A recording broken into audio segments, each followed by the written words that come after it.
As you know, AI is very much in the news these days. And my topic today is about explainable and reliable AI and autonomous adaptive intelligence to discuss deep learning, adaptive resonance, and models of perception, emotion, and action.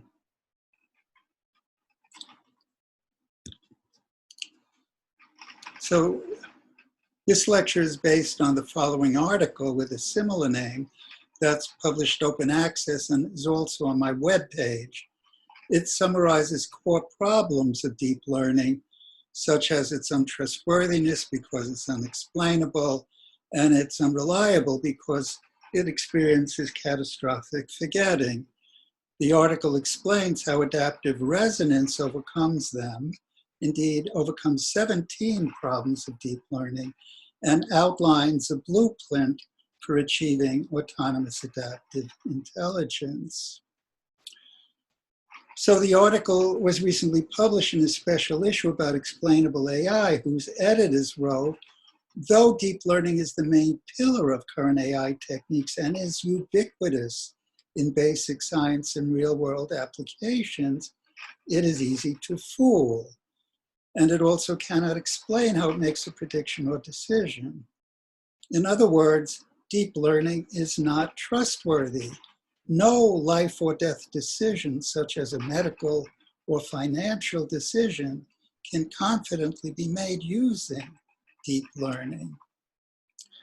Deep learning uses the backpropagation algorithm for how to predict output vectors in response to input vectors.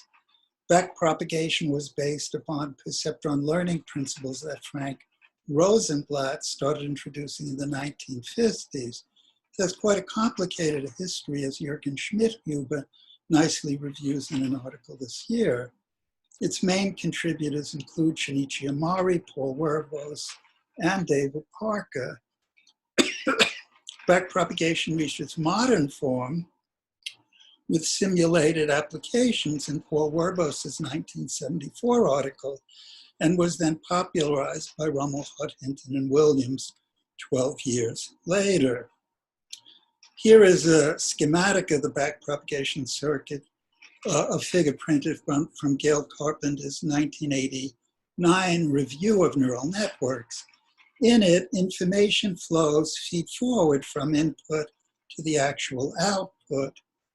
Learning is supervised because there's an external teacher who provides a target output on each trial, and the teaching signal is the error or mismatch between the actual and target outputs. But to get the teaching signal, which is computed in level F3, to change the adaptive weights in level F2, there's no network pathway whereby to reach F2. And so there's an artifice called weight transport, in which one physically lifts these weights and transports them so that they can be used to learn. So this is both a non-local operation and a non-biological one. Moreover, learning is slow. The adaptive weights change just a little to reduce the error on each learning trial. Therefore, it requires many trials to learn often. You might need possibly hundreds or thousands of trials to learn a database. This is to be contrasted with fast learning, where adaptive weights can zero error signals on each trial. For example, you can learn a face that you see just once and remember it for a long time. Moreover, backpropagation and deep learning are susceptible to catastrophic forgetting. During any learning trial, an unpredictable part of its learned memory can suddenly collapse. So because of this, deep learning is neither reliable nor trustworthy. Why is this? Well, all inputs are processed by a shared set of learned weights. The algorithm cannot selectively buffer learned weights that are still predictively useful. There's no attentional mechanism. This problem indeed occurs in any learning algorithm whose shared weight updates follow the gradient of the error in response to the current batch of data points while ignoring past batches. There have been multiple efforts to fix backpropagation, to selectively slow learning, quote, on the weights important for supervised learning and reinforcement learning problems by optimizing parameters using Bayes' rule, as was suggested a few years ago. But this assumes an omniscient observer who can discover and alter only the important weights as well as non-local operations used in Bayesian computation. And the same problems occur where you try to augment backprop with evolutionary algorithms, with diffusion-based neuromodulation, and so on. So these efforts to overcome catastrophic forgetting hereby created additional conceptual and computational problems. I view them as adding epicycles to ameliorate a fundamental flaw in the model, which is reminiscent to me of adding epicycles to correct problems in the Ptolemaic model of the solar system. And as we know, the Copernican model that supplanted it and that we now accept didn't require any epicycles. Perhaps this is why Geoffrey Hinton, who was a leader in the development of backprop and deep learning, said in Axios a few years ago, quote, "He's deeply suspicious of backpropagation. I don't think it's how the brain works. We clearly don't need all the label data. My view is throw it all away and start over." Well, we don't need to have to start over because all of these problems were actually solved in the 1970s and 80s. In fact, in my paper in 1988, in the first issue of the journal Neural Networks, I listed 17 problems of backpropagation that were overcome by adaptive resonance. And here's that list. And if you think about we don't need all the labeled data, the third item in that list was that adaptive resonance, or ART, can overcome that problem using unsupervised learning. As to the problem of slow learning, that's overcome because ART can run with fast learning or slow learning as you wish. In particular, ART can learn to classify an entire database using fast learning on a single learning trial, as Gail Carpenter and I showed in the 1980s. So ART overcomes all 17 problems of backpropagation without epicycles. Moreover, and no less important, the core ART predictions have been supported by psychological and neurobiological data. Indeed, ART is a principled biological and technological theory, not just an algorithm. It's explained data from hundreds of experiments, and it's made scores of predictions that have subsequently received experimental support. Well, why is ART so successful? One reason can be traced to the fact that ART can be derived from a thought experiment about a universal problem in error correction that I published in 1980 in Psychological Review. The thought experiment asks the question, how can a coding error be corrected if no individual cell knows that one has occurred? And let me quote from my article, the importance of this issue becomes clear when we realize that erroneous cues can be accidentally be incorporated into a code when our interactions with the environment are simple, and will only become evident when our environmental expectations become more demanding. And even if our code perfectly matched a given environment, we would certainly make errors as the environment itself fluctuated. So ART tries to solve the problem of autonomous local learning in a changing world. And so a purely logical inquiry into error correction is translated at every step of the thought experiment into processes learning autonomously in real time with only locally computed quantities. Moreover, the thought experiment uses familiar environmental facts about how we learn as its hypotheses to derive ART, and the ART circuits naturally emerge from things that we all know because they're facts that are ubiquitous in our daily experience. ART circuits may thus in some form be embodied in all future autonomous adaptive intelligent devices, whether biological or artificial. And ART has perhaps for this reason already been used in many large-scale engineering applications. Well, very early on, there were successful ART math benchmark studies, which is why ART started to be used right away, whether against machine learning, backpropagation, statistical methods, or genetic algorithms. ART did better in accuracy and/or training speed. And that led to many large-scale applications in engineering and technology, some of which you can find at our Tech Lab website at BU.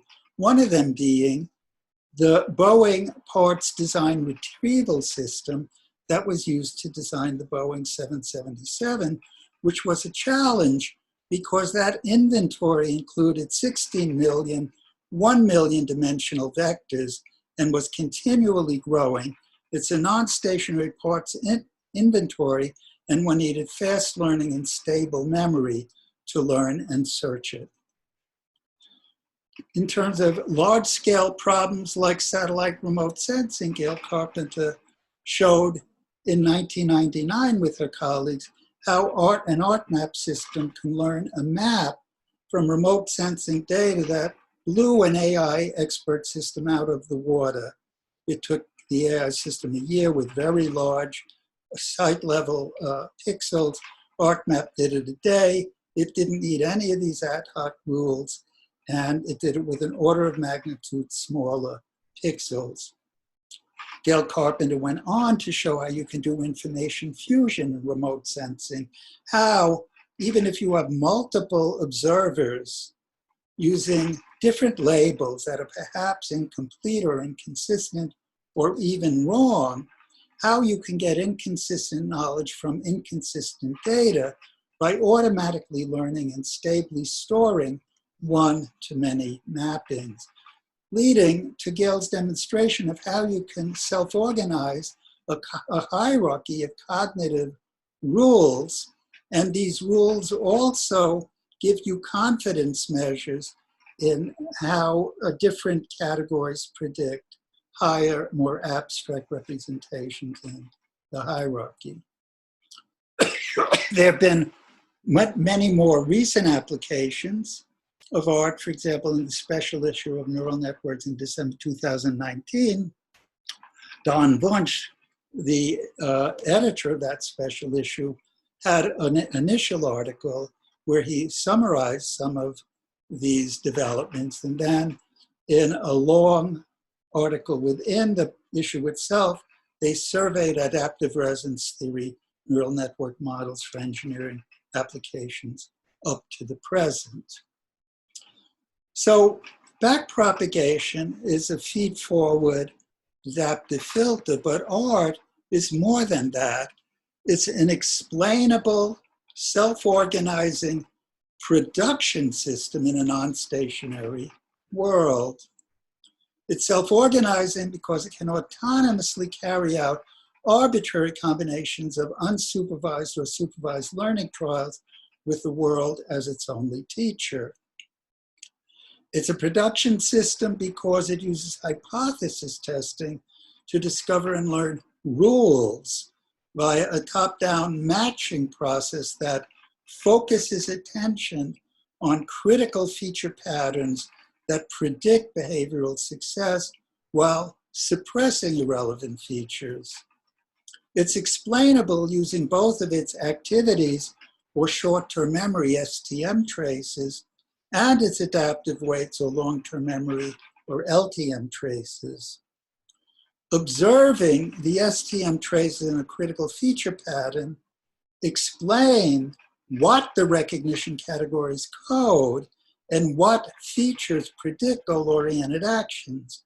Moreover, the long-term memory traces in fuzzy ArtMap translate into fuzzy if-then rules that code what combinations of features in what numerical ranges control successful predictions. So here are some of the ART mechanisms that define it as an explainable, self-organizing production system. It includes, of course, that it's a bottom-up filter, as also as backprop in deep learning, but that's supplemented by top-down learned expectations and two types of recurrent inhibitory feedback interactions that help to choose recognition categories and, excuse me, the critical feature patterns. These top-down expectations use what I call the ART matching rule to learn how to focus attention on critical features that code predictive success. The ART matching rule embodies how the brain does object attention, and it helps to stabilize learning and thereby avoid catastrophic forgetting. It's realized by a top-down modulatory on-center off-surround network. So in particular, let's say you have bottom-up inputs activating feature detectors. So let's say nothing else is going on.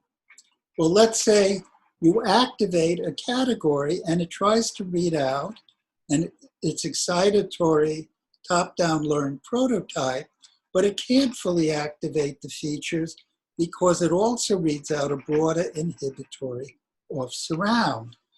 And the excitation and inhibition are approximately balanced in the top-down mode. Now, if both bottom-up and top-down inputs converge, then within the prototype, you can have two excitatories, a feature and an expectation, and just one inhibitory, so you can begin to select, synchronize, and gain amplify the critical features in an attentional focus as you suppress one against one excitatory bottom-up against one inhibitory, you suppress irrelevant features. And moreover, already in 1999, I knew the laminar circuits that gave rise to object attention. Let's say activating a cell in layer 6 of a higher cortical area would lead to signals to activate layer 6 in a lower cortical area, which then folded into layer 4, where you have a modulatory on-center off-surround network.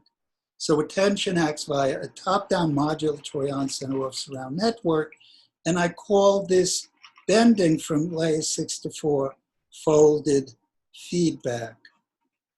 Well, this is an example of the paradigm of laminar computing, which asks why are all neocortical circuits organized in layers, and how do laminar circuits give rise to biological intelligence? Adaptive resonance gets in the story because attended feature clusters reactivate their bottom-up pathways. The activated categories reactivate their top-down pathways, therefore closing an excitatory feedback loop and leading to a feature category resonance that synchronizes, amplifies, and prolongs the system response in the attended critical feature pattern and the correlated category. And it's this resonance state that triggers learning in both the bottom-up adaptive filter and the top-down learned expectations, which is why I call this theory adaptive resonance theory. So in a classification of resonances, feature category resonances support conscious recognition of visual objects and scenes. The same thing is true in audition, but here there are auditory streams, as in the cocktail party problem, and stream shroud resonances support conscious hearing of auditory qualia. Well, there's a lot of experimental support for these ART predictions. It's known from multiple experiments that attention does have an on-center off-surround characteristic. It's also known that attention can facilitate matched bottom-up signals and many other supportive data. Well, ART is explainable or trustworthy because the critical feature pattern determines an attentional focus that controls information processing. And by looking at these features, you know what is driving decision-making. The critical feature patterns also determine the adaptive weights that are learned by the bottom-up adaptive filter and the top-down expectation, thereby controlling learned prediction. Moreover, art is reliable. You don't get catastrophic forgetting because the outlier features not in the critical feature pattern are suppressed so that only predictive features are processed and coded. These outliers, which could have caused catastrophic forgetting, are actively inhibited. I mentioned art's the production system. How does it do hypothesis testing? Let me illustrate this with perhaps the simplest art model called Art1 that Gail Carpenter and I published in 1987. Here you have an attentional system interacting with an orienting system. And with this circuit, you can get a sense of how the art hypothesis testing and learning cycle works. So first, suppose there's a bottom-up vector of input features. I represent it by one pathway, but it's really a vector. And that generates activation of feature detectors, some of them more intense, some quite weak, some not at all. And at the same time this happens, each of these active bottom-up pathways tries to activate the orienting system. But as soon as these features get activated, they try to inhibit the orienting system. And because there's a 1-1 balance between the number of inputs and the number of active features, the orienting system stays quiet while the feature pattern goes through the adaptive filter, tries to choose a category. The chosen category reads out a learned top-down expectation that obeys the art matching rule to begin hypothesis testing. And if there isn't a very good match, a number of these features can be inactivated, reducing, therefore, the total inhibition on the orienting system. And the question is, how big a difference between excitation and inhibition can the orienting system tolerate before it fires? And vigilance determines how big a mismatch causes reset.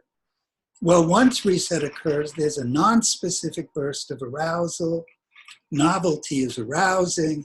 That shuts off the active category, eliminates its top-down signals, and thereby enables you to instate the original feature pattern and select a different category conditioned on the disconfirmation of the previous category, which stays inhibited for a while. And now this goes on for a while, this surge, so that you have a dynamic cycle of resonance and reset. And it's a mathematical theorem that as categories are learned, search automatically disengages, leading to direct access to the globally best matching category. And this explains how you can quickly recognize familiar objects, even as you get older, you know lots more things about the world. So when you see a Ma, you can say, "Hi, Ma," without doing an N over log N search through everything else you know. There's a lot of support for this hypothesis testing cycle. For example, from human scalp potentials, with Jean-Paul Banquet in the 80s, we showed that you get sequences of P120, N200, and P300 in mismatch events, where these correspond to a mismatch, triggering nonspecific arousal, and reset of the category that's currently coded. For a long time also, starting with Bob Desimone's lab, it showed that there is an active matching process that's reset between trials, and this was recorded physiologically in infratemporal cortex, where categories are learned in Desimone's lab. It's also known that processing negativity, which is due to top-down matching, and the N200, which is due to this reset and mismatch, have complementary properties: top-down, bottom-up, conditionable, unconditionable, specific, non-specific, match, mismatch.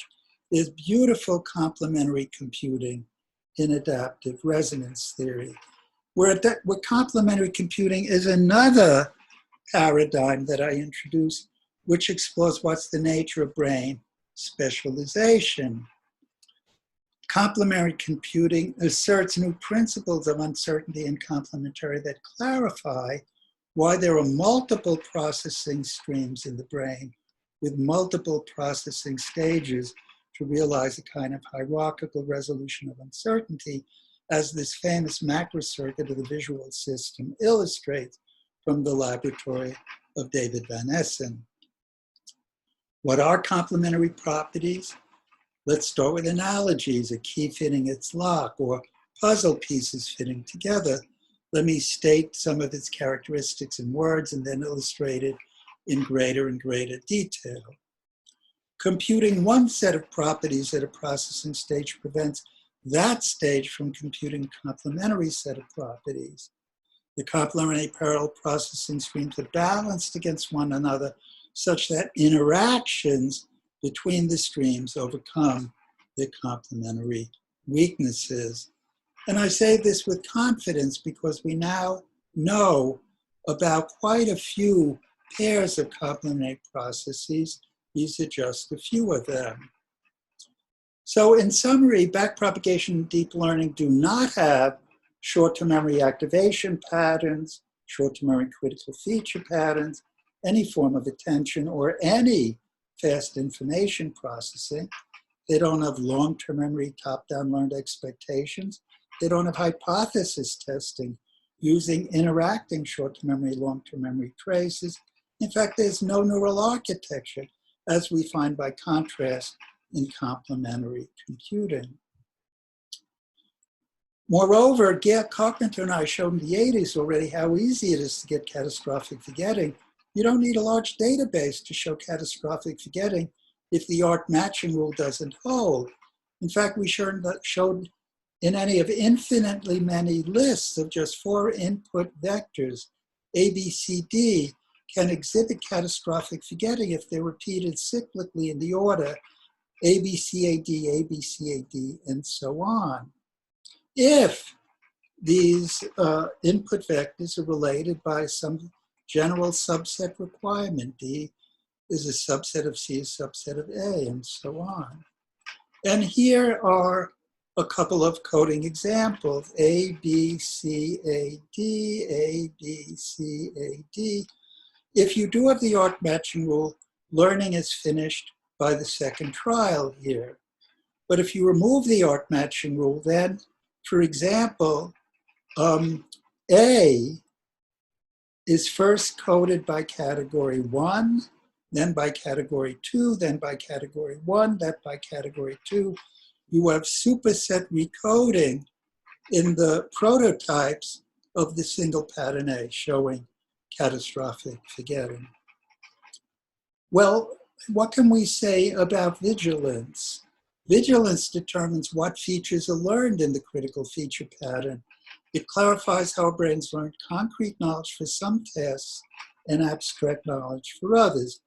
In particular, high vigilance will learn narrow categories that are also concrete, like a frontal view of your mother's face. Low vigilance will learn broad and abstract categories, like everyone has a face. And it's important to realize that critical feature patterns are explainable at every level of vigilance.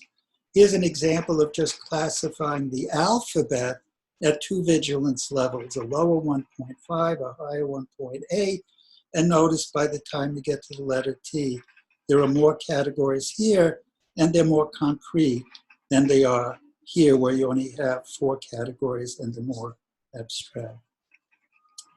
Moreover, vigilance actually occurs in the infratemporal cortex. Desimone's lab, again, was early to show it when they contrasted easy versus difficult discriminations, where difficult ones required higher vigilance, leading as expected to enhancement of the responses and sharpened selectivity for attended stimuli.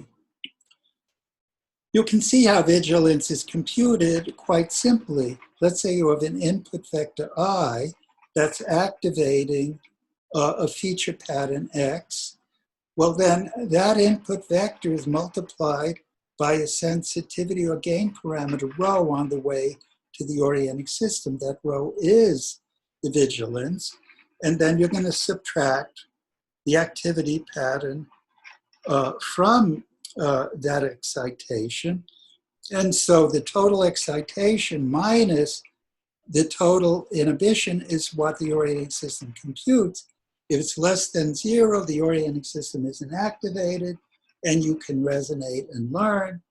And if it's greater than 0, the orienting system is activated, which triggers a reset and search for a new category. Well, how do you change vigilance based on predictive success? For that, you need to go from unsupervised to supervised ART models, including fuzzy ART-map, where in addition to having an unsupervised ART system processing inputs and an unsupervised ART system processing outputs, you have an intermediate map field that associates input categories with object labels, which you can do because of the bidirectional flow of information here. And using fuzzy ART-map, you can learn both many-to-one and one-to-many mappings. Well, many-to-one mappings, which can also be learned by backprop and deep learning, require 2 stages of compression. For example, let's say you're trying to learn visual categories of multiple letter fonts. Different categories will be learned based on the similarity of features. Let's say you're going to associate it with the name A for the letters A, and then you'll learn an associative map from the visual categories to the auditory categories to say A in response to seeing A. And you could do this with arbitrary kinds of information. It could be a medical database where here the vectors are symptoms, tests, and treatments, and the prediction is, for example, the length of stay in the hospital. Now, one-to-many maps require expert knowledge. Here, you're going to be learning many things about this image. And let's say you've learned that this is a dog, so you read out the name dog, but now you're going to give the input rover. Well, that's a mismatch. It's going to drive a search, and you'll learn a new category without unlearning that it's a dog until you have multiple categories that can all characterize your knowledge about rover, leading to a one-to-many map. Moreover, we can ask how do you conjointly minimize predictive error and maximize generalization using error feedback in an incremental fast learning context. And here, you can use what we call match tracking to realize a minimax learning principle. Let me read it to you and then show it to you in a picture. Given a predictive error, vigilance increases just enough to trigger search and therefore sacrifices the minimum generalization to correct the error. Remember, low vigilance implies general categories and the use of less memory. So if you did make a prediction, it must have meant that the analog match between bottom up and top down is greater than the vigilance at that moment. Now, if you have a mismatch, match tracking bumps the vigilance to just above the analog match, the lowest level of vigilance that can drive a search for a better answer, and thereby sacrifices the minimum amount of generalization to correct the predictive error. Are ART mechanisms like vigilance control realized in lamina cortical and thalamic circuits? The answer is yes, as I showed with my PhD student Max Versace in 2008 when we developed the synchronous matching ART model or SMART model.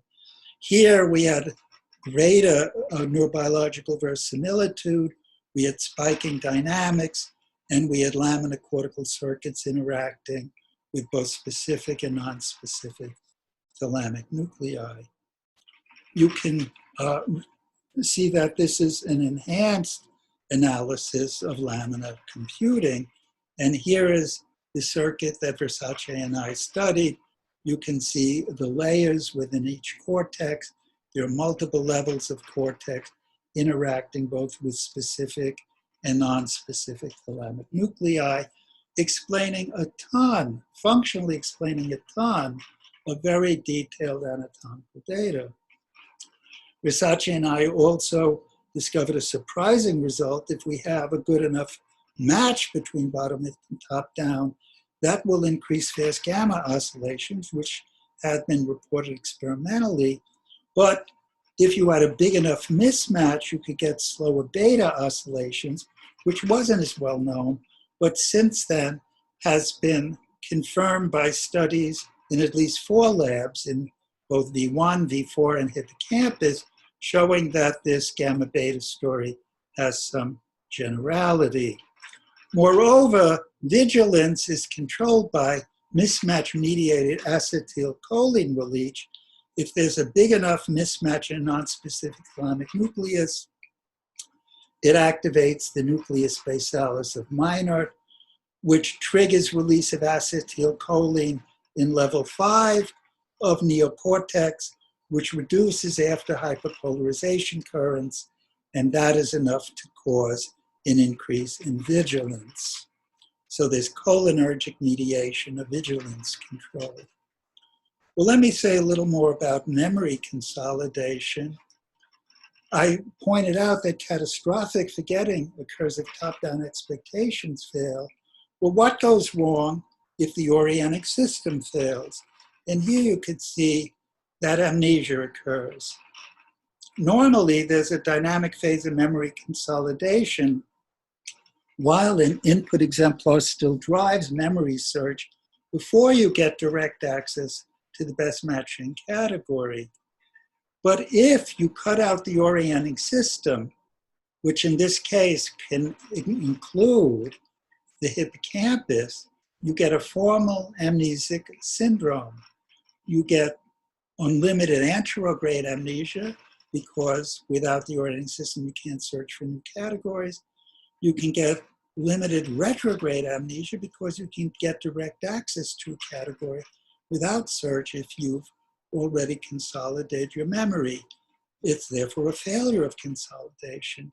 You get defective novelty reactions, including perseveration, because novelty is computed by the orienting system. And it's been shown that memory consolidation, novelty detection are detected by the same structure. And here's one of those structures.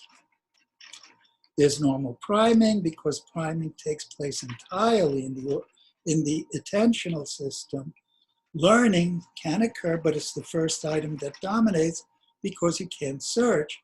And in like manner, you have an impaired ability to attend to relevant dimensions of stimuli because you can't search to focus attention properly.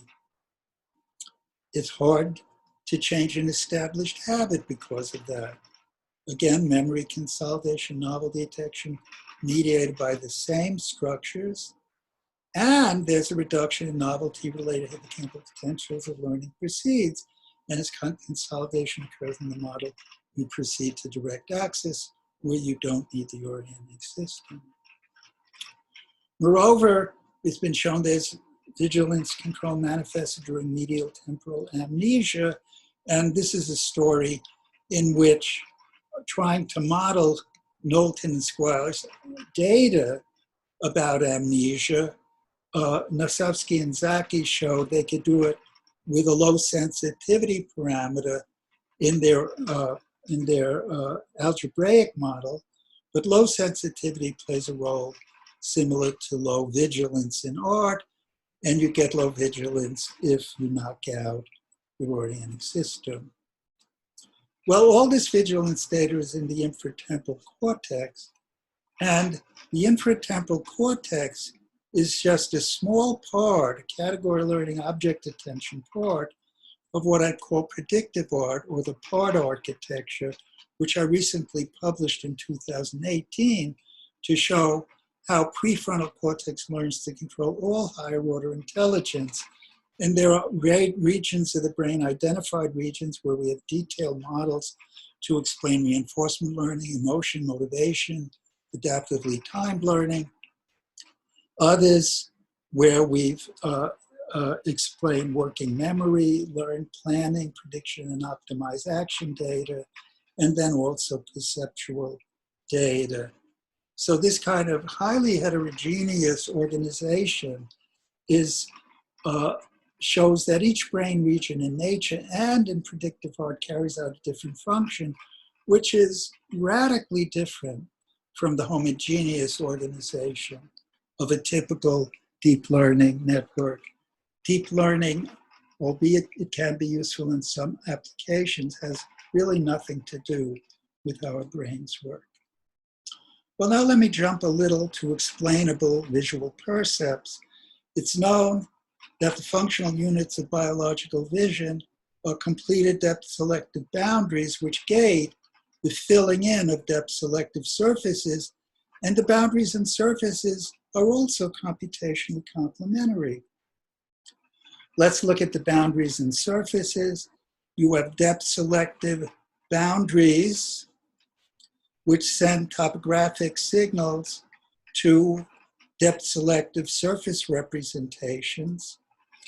And also, you have what's called feature contour inputs. These are color or brightness signals where the illumination has been discounted that are topographically input to different locations in these surface representations.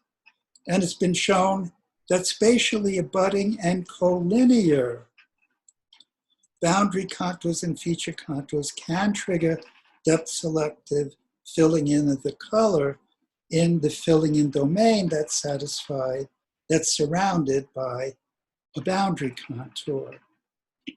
These boundaries and surfaces are explainable by observing their depth selective, spatially distributed representations. Boundaries and surfaces are also computationally complementary. Again, this is the question of complementary computing. And we know that visual boundaries and surfaces are complementary for many years. This is the visual perception part of the figure. Well, what is a visual boundary or grouping? It could be an illusory contour. It could be texture pop out. It could be 3D shape from texture. It could be figure ground separation. So a boundary is emphatically not just an edge.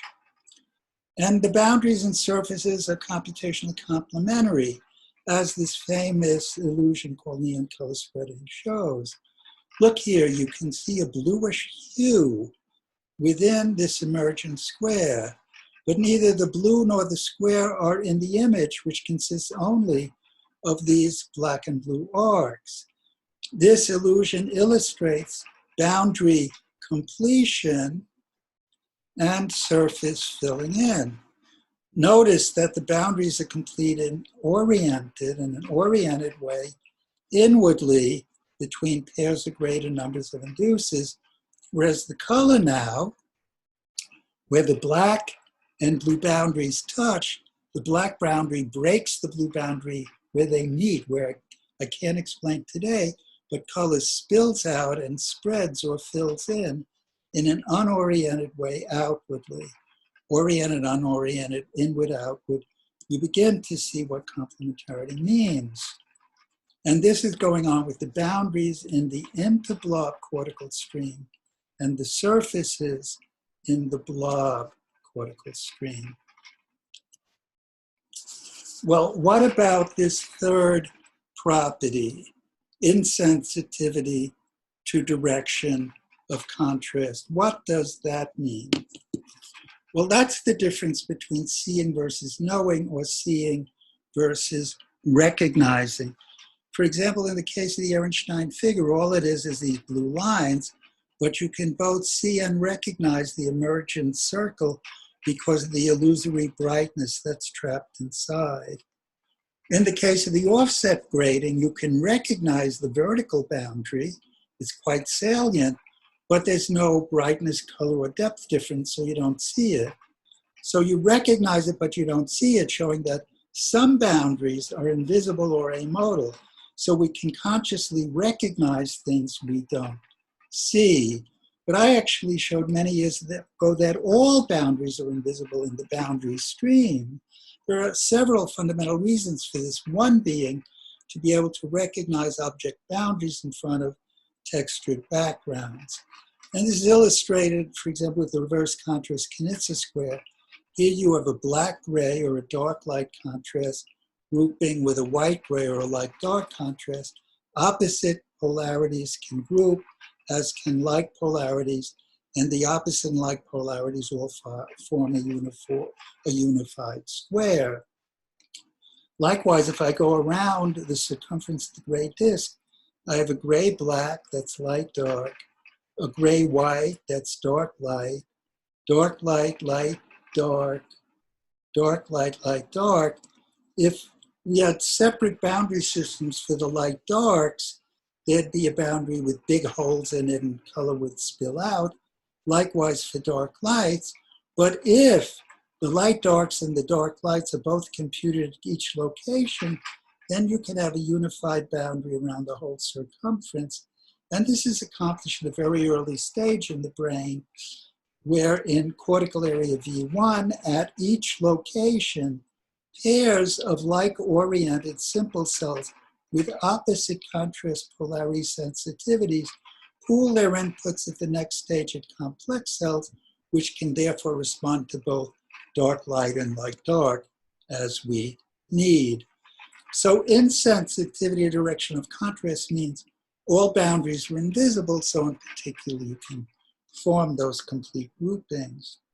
Well, what does sensitivity direction of contrast means? Another way of saying it, if boundaries are invisible, how do we see? And this I would contend is due to filling in of surface color, where boundaries define the compartments within which lightness and color spread, whether it's the Ehrenstein disk or this Varin version of neon color spreading. The Craig-O'Brien-Cornsweet effect is a beautiful classical example of filling in. It looks very innocent. Here you have a uniform dark gray region, a uniform light gray region surrounded by a black border, but something very interesting is going on. I'm going to remove the black border, and I want you to pay very close attention. I'll count to 3 and remove the border. 1, 2, 3.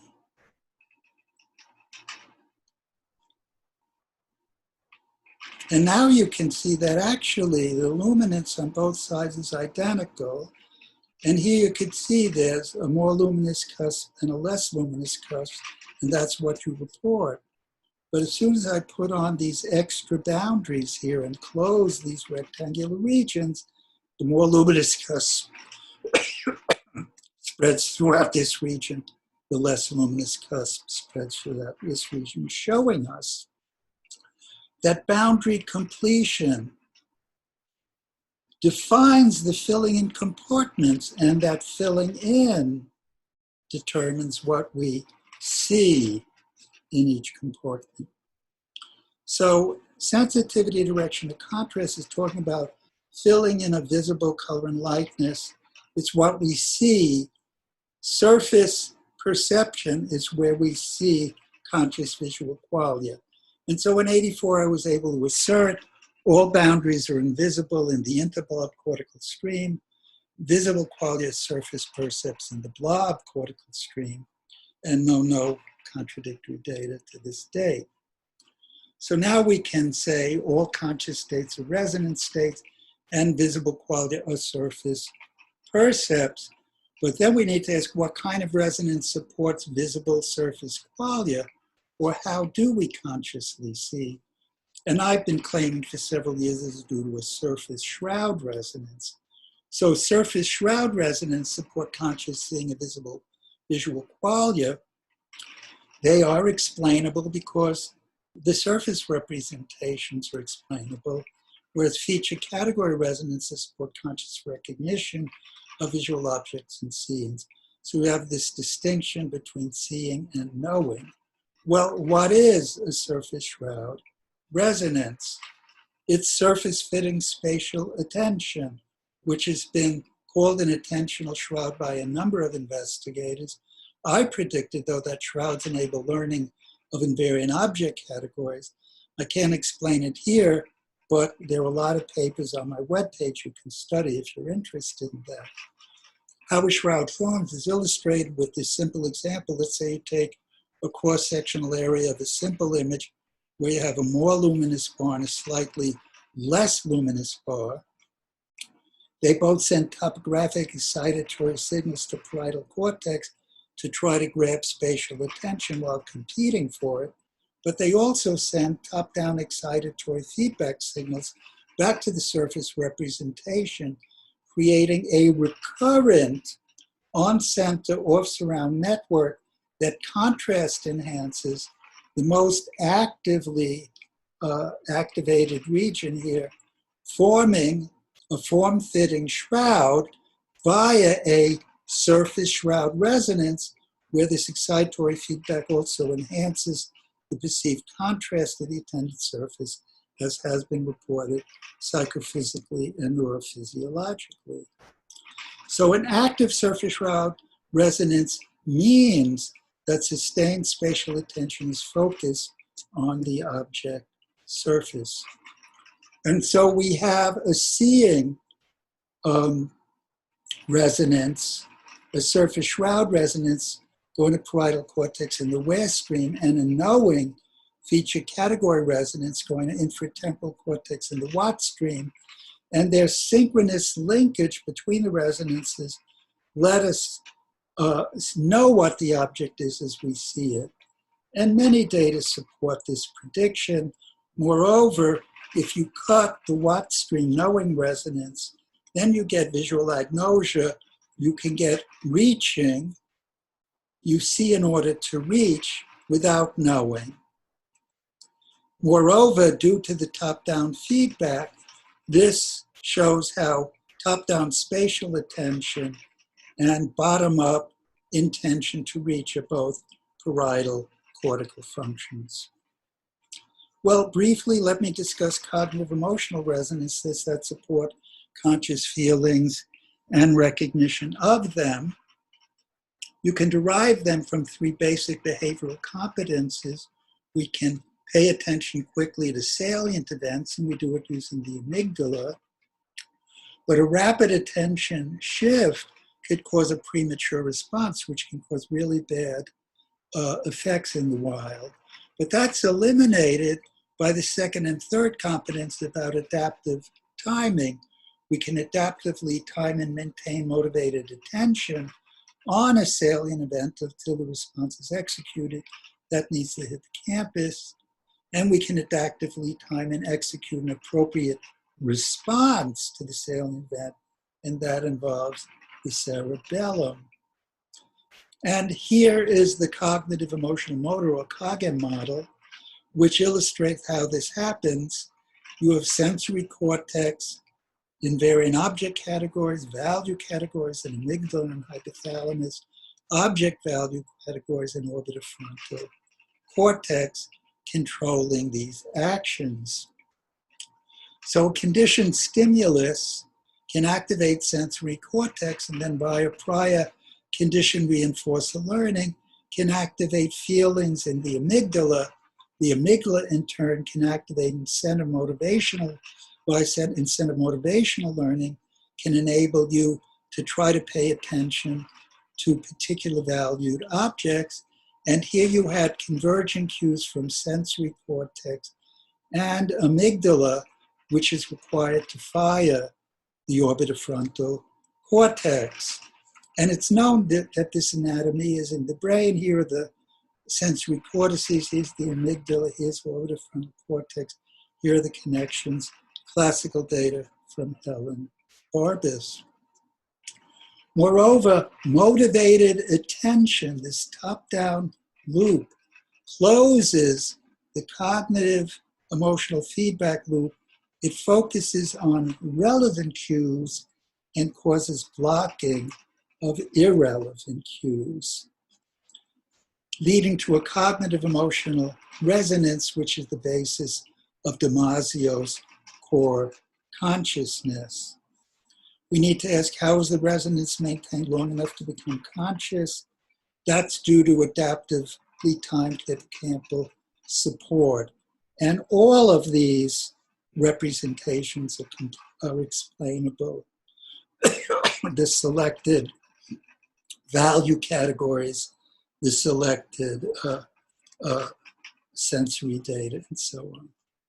Finally, a representation can be explainable without necessarily being conscious, such as motor representations, and they're not conscious because the matching and learning laws are not resonance. And here, there's a different complementarity between the what and where stream and the action control through the where stream.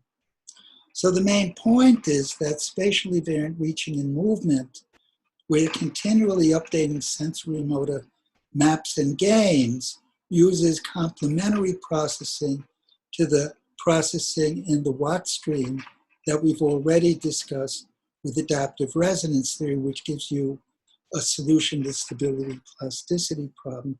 But here, you can have continual change of representations. This is important as your body changes through life.